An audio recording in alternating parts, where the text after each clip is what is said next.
Okay.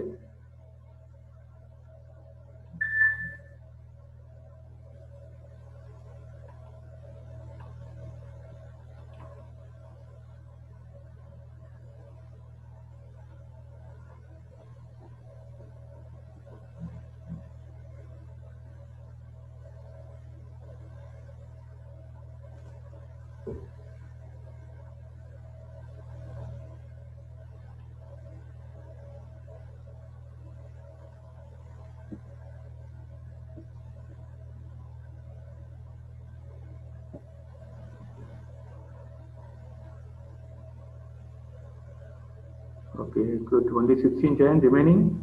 Please send a message to join everybody.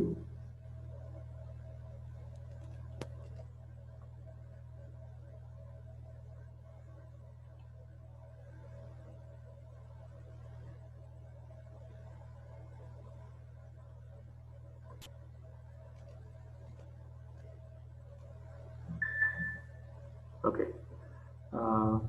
So screen is visible to you?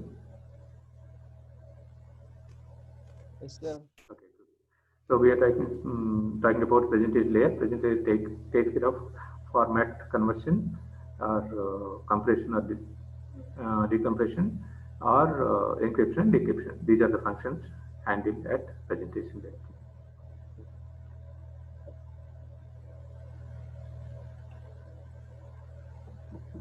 Now, presentation layer is responsible for translation, that is format conversion, compression, or encryption. Now coming to the application layer. Okay, so application layer is interface between user and this communication model, right? These applications. So there are you have different types of applications like file transfer application, XR 400 is mail service, XR 500 is directory service, or web services, or WhatsApp services. Now you can imagine so many types of applications are available. There are available here. So user is initiating one of them, and from there it is coming to the application. The application takes the data in small parts, that is converted, added to with the header and trailer here, then hand over to the presentation. Presentation layer. Then at the receiving end, presentation layer hands out or whatever received the data to application layer. Then it removes this header part and finally hand over to the application. So that's how this total communication takes place. So application is layer is responsible for providing services to the user. Now, in summary, let's see summary of all these applications. What is application layer doing?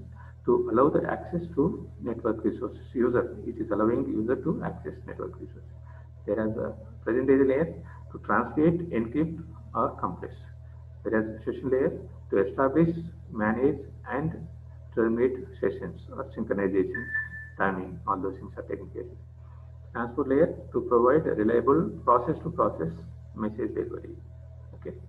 Then network layer to move the package from source to destination. That means establish a connection between source to destination to provide internet. Then data link layer to organize bits into frames and to provide hop-to-hop delivery. Whereas physical layer to transmit bits over medium to provide electrical, mechanical, and optical this conversions. So these are the things handled by me. Now coming to this is the model of ISO OSI. As I said, there are two popular models. Second one is TCP/IP model, which is used in the internet, which we are going to discuss in detail in the coming chapters.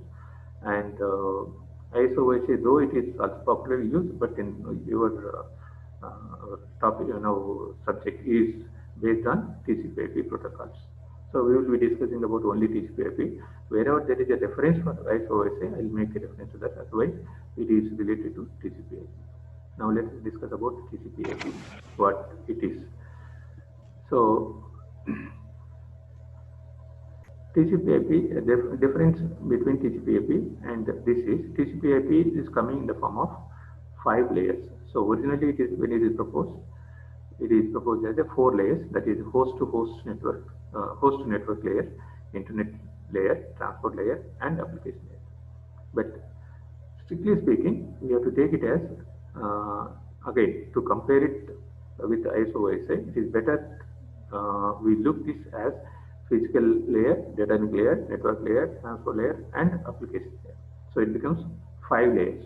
So though it is originally thought of 4 layers, but it's always nowadays everywhere everybody being taken this as a 5-layer model. So it is always better. We also take it as a 5-layer model. Physical layer, data link layer, network layer, transport layer, application layer. Okay. Now these layers look like this here: application, physical layer, data link layer, network layer, transport layer, and session presentation application. This is as per ISO-OSI. But in case of TCP/IP, these 3 are merged into single layer. Session layer, presentation layer, and application all are merged into one.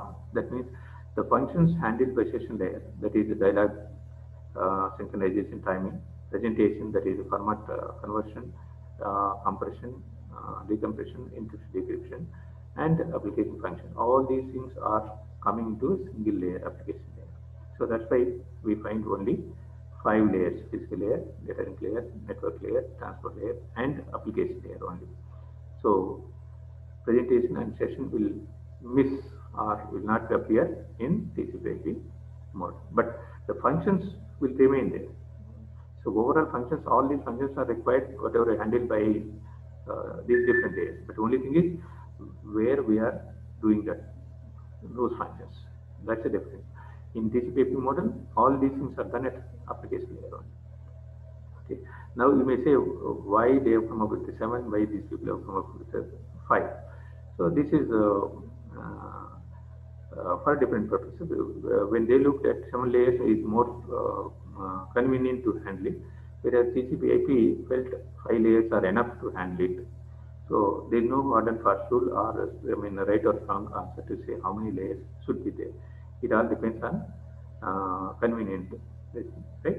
But in fact, if you further go and to look at some current day embedded system cases, we may merge some more layers and work with a less number of layers in certain cases. But there are proprietary layers. They are not proprietary models.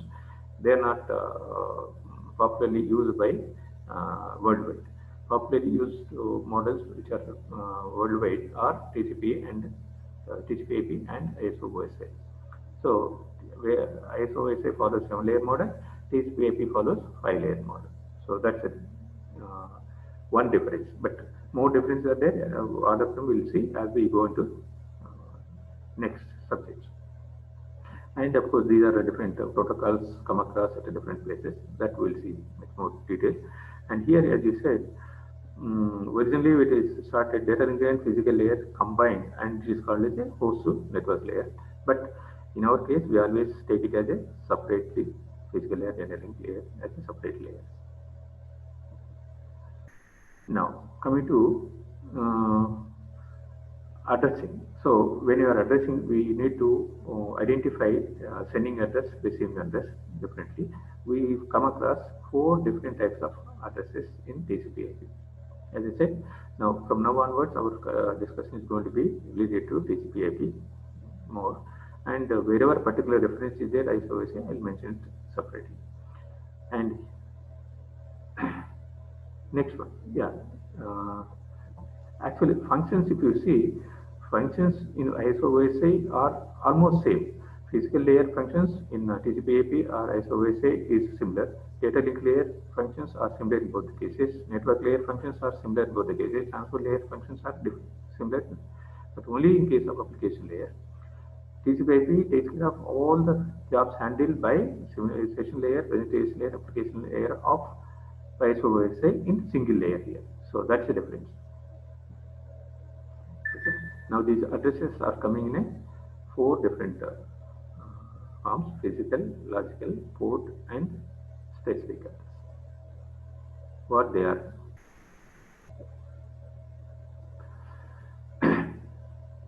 Physical address, logical address, port address, and specific address. Okay. Physical address. This comes at physical and data link layer. Here we use always physical address.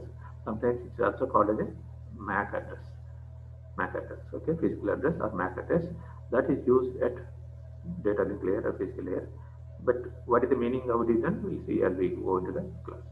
At network layer, we use a logical address. Logical address. Name of that is logical address. In the transport layer, we use address called port address. Okay, and sometimes it is also referred as a socket. We say port or socket one of them. And application layer is a specific address or domain name. Sometimes it's called as a domain name.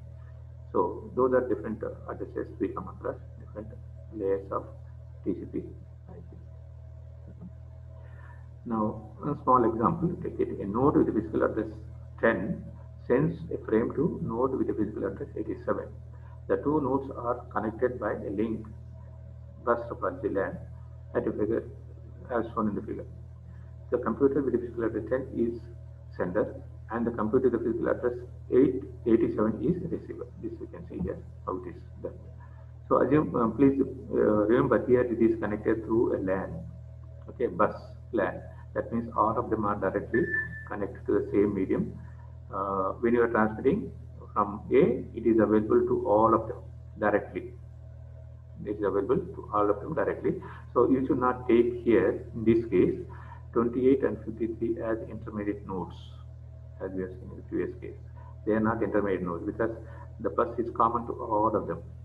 This is right. It is common to all of them. So that's why you have to take it here as this sender and the receiver directly connected. So that's why we have the 10 as a sending address and 87 as a receiver address. So here 10 is sending coming from and 8 is receiver address here. So when you actually look at other networks, other forms of network, these intermediate nodes may come into that. In such cases, in this becomes sending address, this becomes transmit address, receiver address. Then it becomes sending address, this becomes receiver address. Then it becomes sending address, this becomes receiver address. That's how it happens in the other forms of wide area network cases. Whereas in the LAN, because and particularly in the case of bus architecture, they are all directly connected. So that's why we have to take it as they are connected in a single hop or directly sender and receiver. So that's why sender becomes it reaches directly to the receiver, and original sender becomes sending address, original receiver becomes receiver address. Okay. So this address comes in a 48-bit format or 8 bytes, 6 multiplied by 8. Each byte is 8 bits, right? 8 bits. So it is represented as 12 hexadecimal digits like this. 2 plus 2 plus 2 plus 2 plus 2 plus 2. This is one hexadecimal digit. So 8 bits, another 8 bits, this another 8 bits, this another bits, this another bit. The total becomes 48 bits. So this is called a physical address or MAC address sometimes. So I think now it is it time? What is time now? Hello? 11:55, sir. Okay, I think let's stop here. You have to go to the next class. So we'll take up in the Monday's class. Okay? All right. I'm stopping here.